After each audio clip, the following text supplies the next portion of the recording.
Greetings everyone, I hope you're well and having a great day. I'm Donovan and welcome to Burnout and Brake Stuff. This week's BBS video will be addressing issues with our 1957 Power Wagon. We have a steering issue where it appears as though the steering sector is bad, as turning the steering wheel, sometimes the steering doesn't move at all. And then it'll finally start turning, turn the wheel back the other way, the front wheels don't move. Really appears as though our steering sector has failed. So I have a replacement from a 73 Dodge D100 truck that I once owned. We'll also do valve cover gasket repairs, stop that leaking, and troubleshoot and potentially have to replace a thermostat. So those are some of the items up for getting the truck closer to the market for sale. So let's go ahead and get into it. Let's get busy. First up on our to get her doneski list is getting these lug nuts broke free, getting a jack, lifting the axle, supporting it with a stand. Let's get this wheel out of our way so we can gain access to our steering sector and our steering linkage. So let's get busy.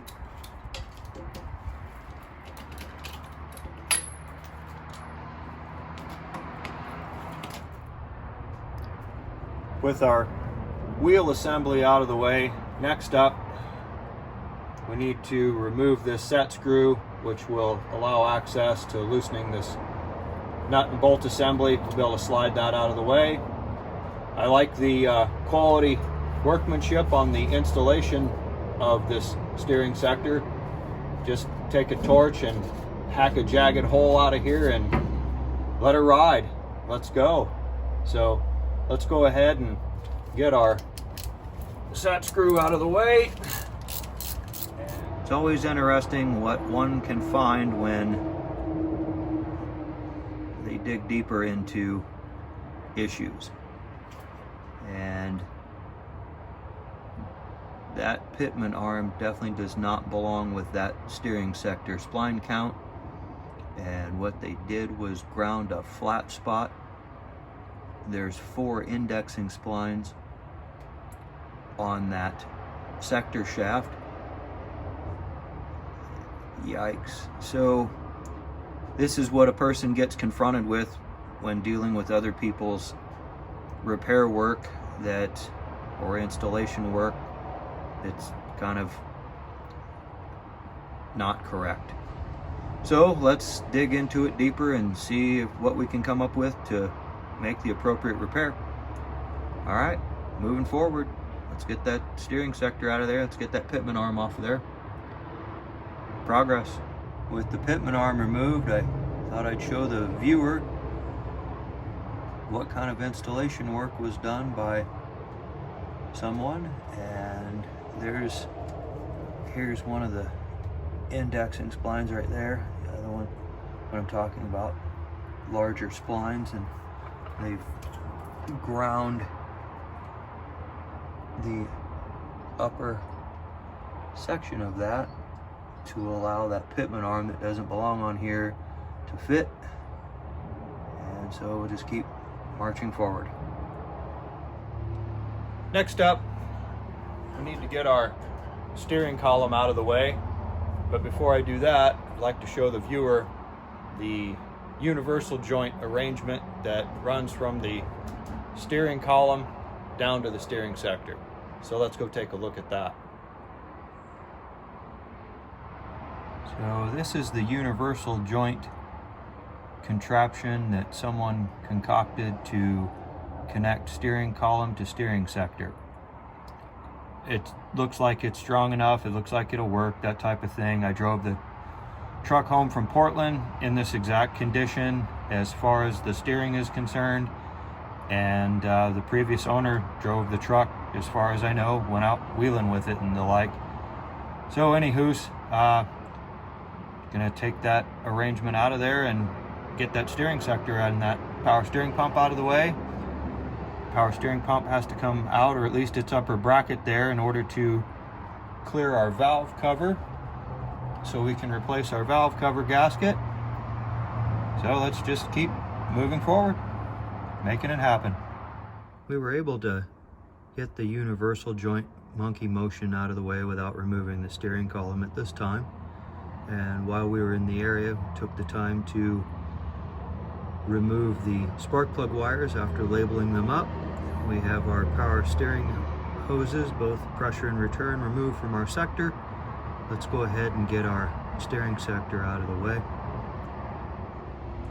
With our failed power steering sector removed and a degreasing and pressure washing of our work area, let's go check out our replacement steering sector and how we're going to set it up to be installed in the truck. In preparing our replacement steering sector, I need to know how many counts of turns it has lock to lock. This particular one has 4 lock to lock, and so what I did was I marked our flat index spline here, turned it left all the way, marked its spot here, and then turned it back right all the way until it hit lock. And then I turned it back the opposite direction, splitting the difference between left and right to center my steering sector. Now my indexing spline, there's 4 of them on here. My indexing spline is at the top here. I can take the steering pitman arm off and move it in 90-degree increments. We're still not out of the woods yet. Let's go get this installed in the truck and I'll show you what I'm talking about. With our steering sector now installed in the Power Wagon and our fasteners torqued to 50 foot-pounds, our next dilemma is figuring out how to get our pitman arm perpendicular to the road surface. Now there are 4 indexing splines on here, so I can take it and turn it in 90-degree increments. But our dilemma here, in order to maintain even left to right lock without overdoing our steering sectors, without overdoing our steering sector's limits from lock to lock, we don't want to run our steering sector past its full capabilities.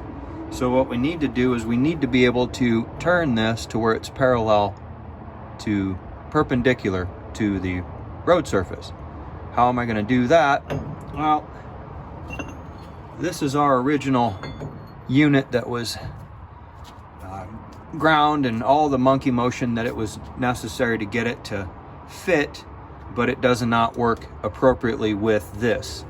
It only has splines here, and then it has a through bolt. So they ground on it, they did all that monkey motion. I don't want to do that. I want to be able to make it to where if the sector goes bad in the future, it's just a simple remove and replace.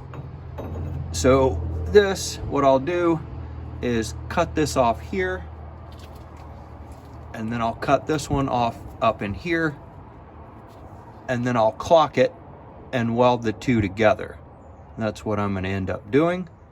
That presents another problem with this doodad right here that they fashioned together. I'll have to fix that as well. All of this should be at 90 degrees to one another this way. It would have been best if they would have chosen a steering sector that would have been under and did a cross steer instead of a near steer. But we're going to work with what we have, and we're going to get that to go. But I want to cool off the brain smoke that I have for having to figure out what's going on here. Let's go do something simple, such as remove and replace some failed valve cover gaskets. Let's go do that for a while. Well, let's knock these valve covers off here and get our valve cover gaskets replaced.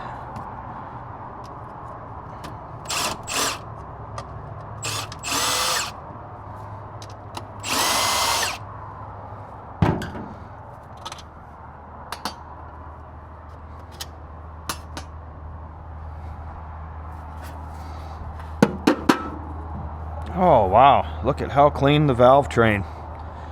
Well, that's nice. That engine was definitely rebuilt. Valve covers popped right off there. Nice. All right, let's get the other side done and get some new valve cover gaskets on it. Stop those leaks. Excellent. Let's get these valve cover gaskets replaced.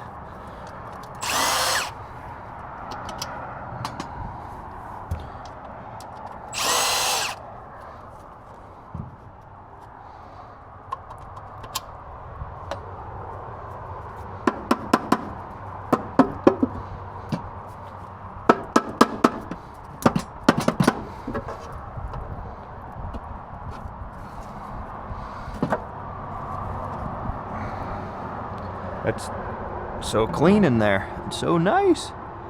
I like it.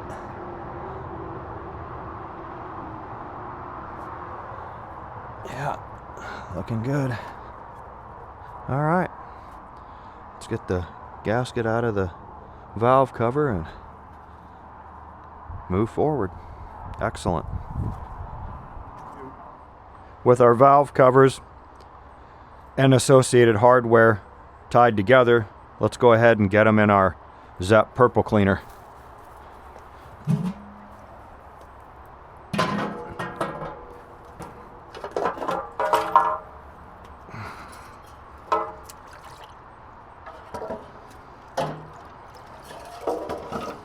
All right, got a full house in there, huh?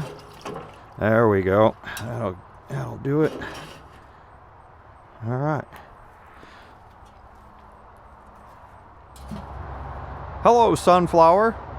Well, let's get our valve covers out of the parts juice and see how the old washing juice did on them.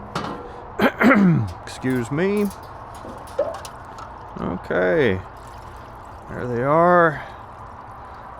Let's get them over to the pressure washer and finish cleaning them up. Get them ready for... So how did we do? Well, our juice didn't clean as well as I wanted it to, and on top of it we have rust inside. We have rust on the outside. Looks like they just painted over the rust. So we're gonna install these in Igor,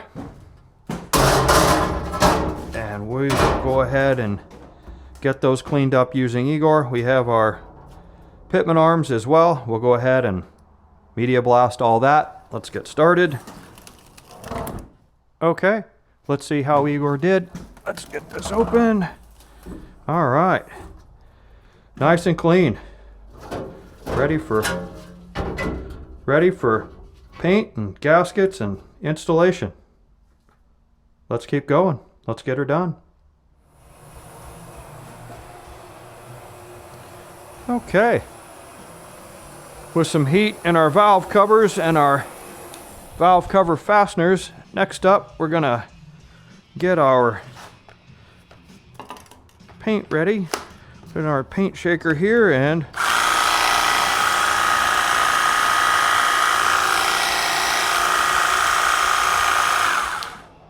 give it some shaking up.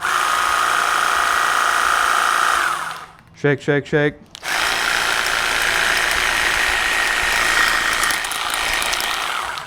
Shake that can of paint. Oh, yeah. All right, let's get some paint on those. Shut that off. All right, those are some red valve covers. There's some gaskets, some fasteners, some gasket glue. Let's connect the dots here and get it back on the truck. All right, okay. Back at the truck, let's get uncover our head here and our valve train. Since there's no way to line these up, I cut off the heads of some long 5/16 bolts to use as dowels for alignment purposes here. Get this out of the way. There we go, there and there. Gently slide that down. Put that into place. Now we'll take our alignment dowel out of the way here.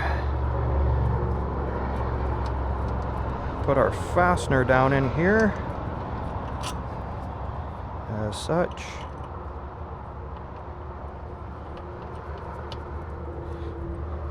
this one out of the way. Shiny new red valve covers. Okay, or not, I guess. There's always got to be something.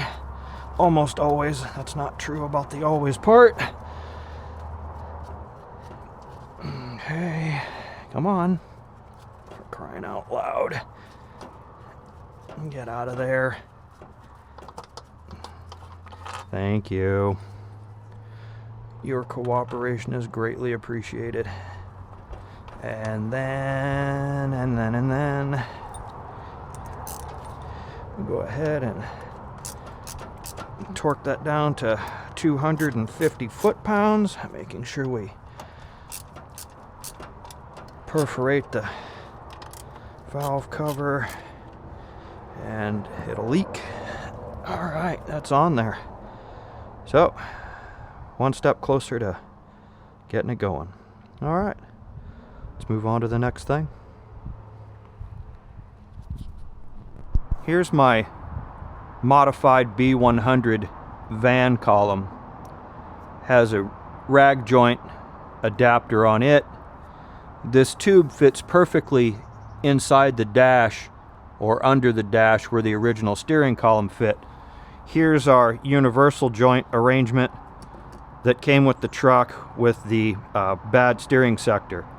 So what I was looking at doing is putting the rag joint here and then being able to use a standard truck very similar to the automotive application, car application, steering pot coupling at the end. We'll go over and look at the 79 Power Wagon and I'll show you how they did the steering linkage, steering column in 1979.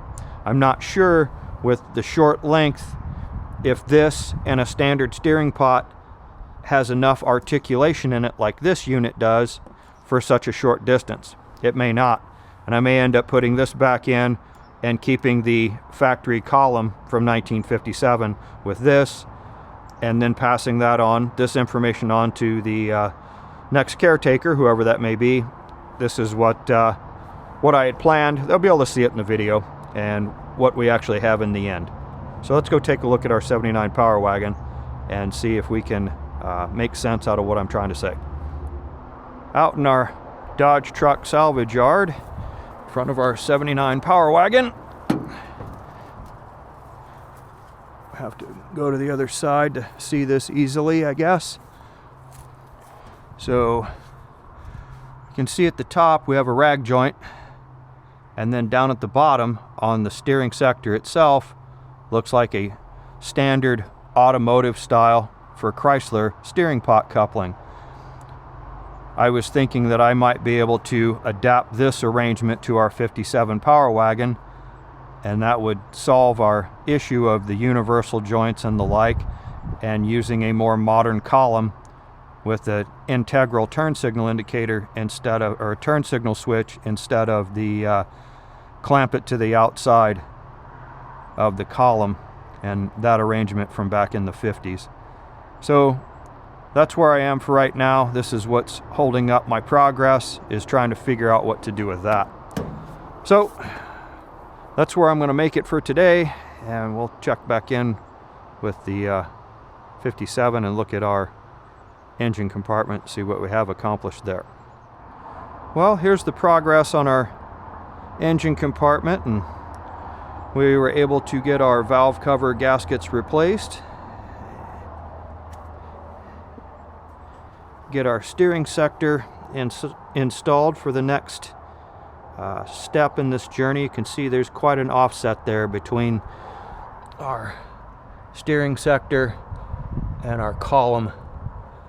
So, able to get our power steering pump back up where it belongs. We still have to do a potential thermostat. I haven't troubleshot that yet. Some days cooperate better than others, and this week was not a week of very good cooperation, but we'll do the best we can do. It's all we can ask.